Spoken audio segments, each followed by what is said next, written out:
Welcome to our channel. Today we how to update your Node-RED flows for smart home dashboards, full guide step by step clearly.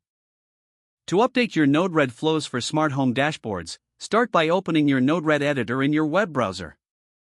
Log in to your Node-RED instance using your credentials.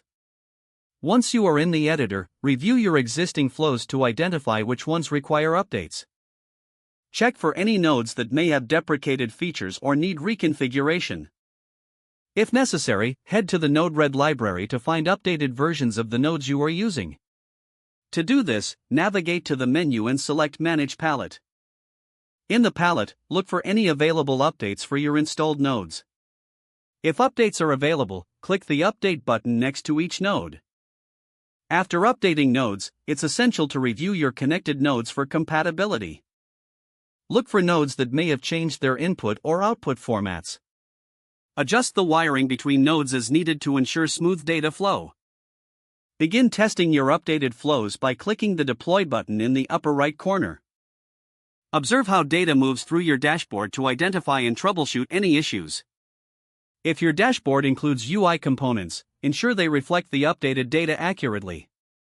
Test any user interactions to confirm they behave as expected. If you encounter issues, check the Node-RED debug window for error messages or logs. Use the error messages to guide your troubleshooting process.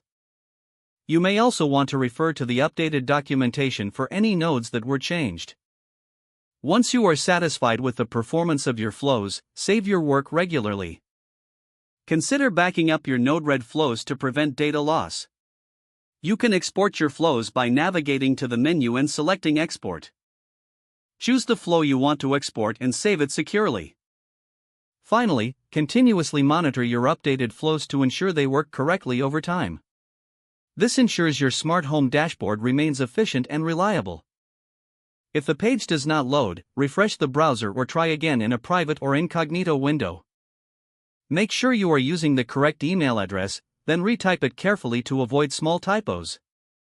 If your password is not accepted, use the reset option and create a new strong password you can remember. Check your spam folder for verification or security emails, then complete any requested confirmation steps. Don't forget to like this video and subscribe to our channel for more step-by-step tech guides.